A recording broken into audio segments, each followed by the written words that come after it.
India has been one of the world's economic success stories. The country is home to some of the world's richest people, and millions have been lifted out of poverty. But the pandemic could change that. COVID-19 hits everyone, the poor, as well as the rich and famous.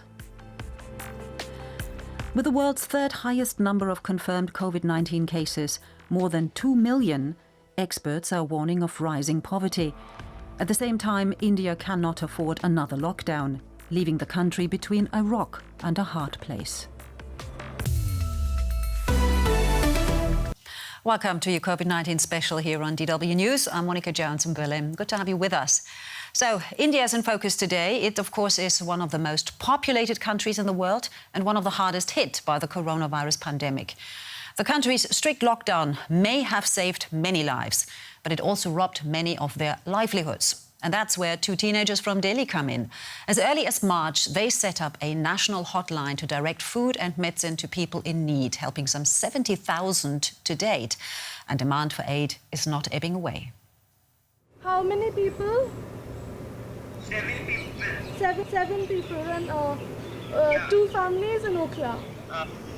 Out of 7, 2 are children. Ashia Kandhari and her twin sister Aziz get a dozen calls per day. The girls have set up a telephone helpline in Delhi. They use it to distribute food and medicine. The coronavirus pandemic has plunged hundreds of thousands of Indians into joblessness and poverty. When the lockdown started, there were so many people out there who'd lost their jobs, their income, and they didn't even have enough money or resources to get the most basic necessities like food or medicine. And we were so done tweeting and asking the authorities to take action, so we thought we'd create this helpline. The twins' mother helps finance the initiative. As Sikhs, they say that good doing works is important to them. You know, in my religion, we always put aside money to be spent for charity. And, well, it's one of the worst crises ever any of our generations, including my parents, they've ever seen. The twins' mother also brings food, medicine and masks to Delhi's outlying districts. Tens of thousands of migrant workers live in this settlement. When her daughters got the first call for help, people here had gone hungry for 5 days straight. We work in the fields, but no one's hiring us anymore. My husband sold vegetables. What are we supposed to live on? What are we supposed to eat?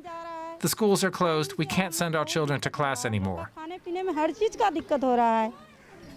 Taking care of all these people here is too big a task for their initiative. Their mother wonders why the government doesn't help. I don't know why everyone sees this except the government. These people should have been rehabilitated a long time ago. They have no business to be here and suffering like this. A new call has come in for the twins. They've already helped feed 50,000 families in over 30 cities across the country. Now, flour, sugar and rice is heading to a family. But the demand continues. So let's talk a little bit more about the pandemic in India. And I'm joined now by Peter Rimmele. He's resident representative to India at the Konrad Adenauer Stiftung, normally in Delhi, but currently in Germany. And that is due to the pandemic. Peter Rimmele, just briefly, what prompted you to come back to Germany? Yes, good afternoon first. What prompted me? It is, as you mentioned, the coronavirus situation in India. It's increasing daily. We have now 62,000 was the latest figure of increase today, a total of 2.2 million. But that is not the only reason. It was recommended also by the German embassy, and most German institutions called their staff back because the key point was that there is not enough medical supplies, there is not treatment guaranteed in case, and that's why nobody wanted to take the risk and said, so please come back for the time being. Okay, so you're back in Germany now, but of course millions of Indians are in India, and we do see rising case numbers there. Nevertheless, the government wants to open the economy again. Can India afford that? Well, I would say they try to find a balance between life and livelihood. What they have done first, they had the strongest lockdown ever in the world, and that was there to protect the lives of the people, that they did not get infected.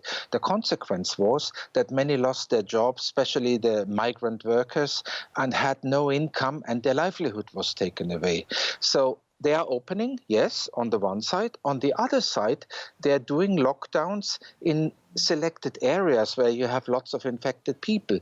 You can call that a smart lockdown. They have certain containment zones. They put it in red, orange, green, like a traffic light, and try to control it there. Very tough, but the rest to be opened more and to look into the safety measures, the typical ones, keeping social distance, wearing masks, all of that. If you go into any shopping center, you're controlled, your temperature is taken, ensured you have a mask, you have to sanitize your hands, otherwise you can't get in. So they take measures, also on the villages, but on the other side, see that they have to come up with the economy. They can't afford to lock down India longer. No, going by those measures that you just described, which are very reminiscent of what we do here in Europe as well, of course, do you get the feeling that Delhi has the pandemic under control? Well, I think no country really with such large figures has the pandemic under control. They try to control as far as they can. I expect that maybe in August we have the peak in India and figures might go slightly down.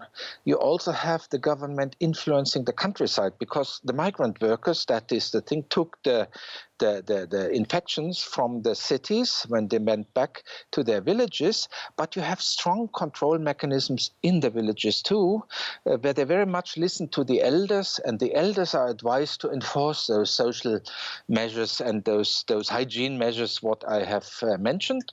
And people coming from Delhi, they were also asked to go into home quarantine for some time. So they try to control.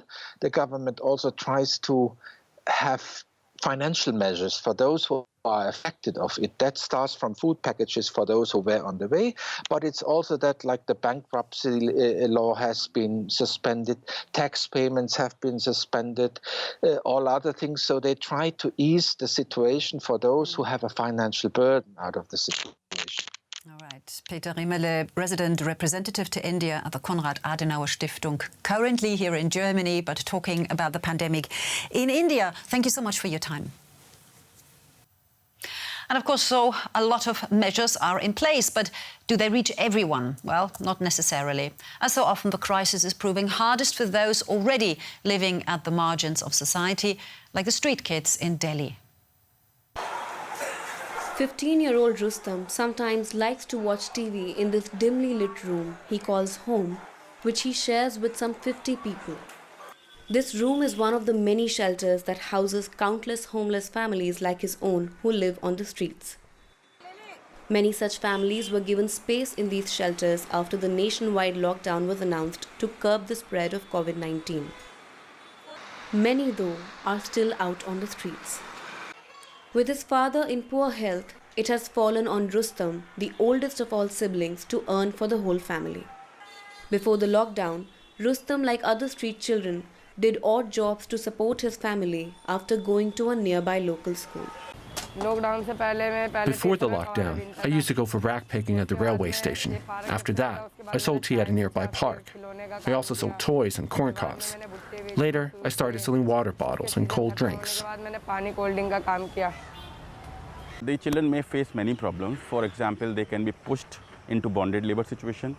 They can be victim of trafficking. So they can also get into child marriages, and also they can be pushed into sex trade.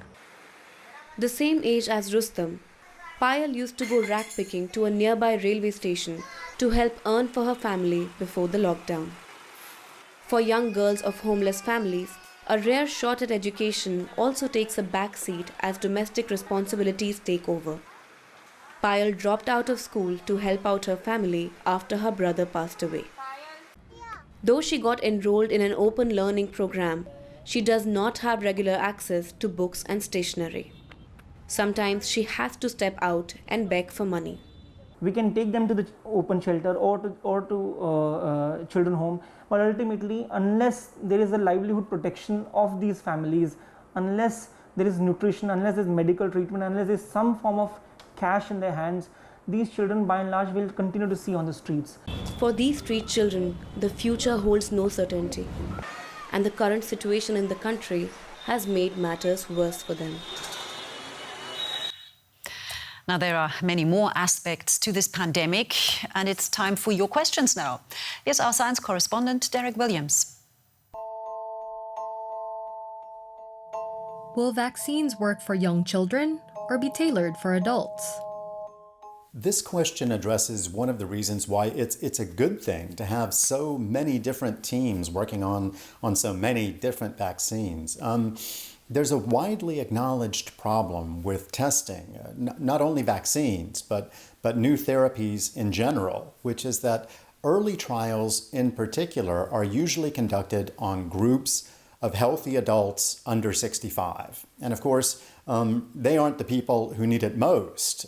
With COVID-19, elderly men with comorbidities are the group that's most at risk. But especially in early safety and efficacy trials, nobody will be trying vaccine candidates out on that group, because not only could it be dangerous, it could also skew the data and lead researchers to false conclusions. The same holds true for testing new vaccines in children. It can be risky because you can't just treat them like little adults. They can react differently to vaccines. It's certainly possible, if not likely, that children and adults will be vaccinated differently when and if they become available.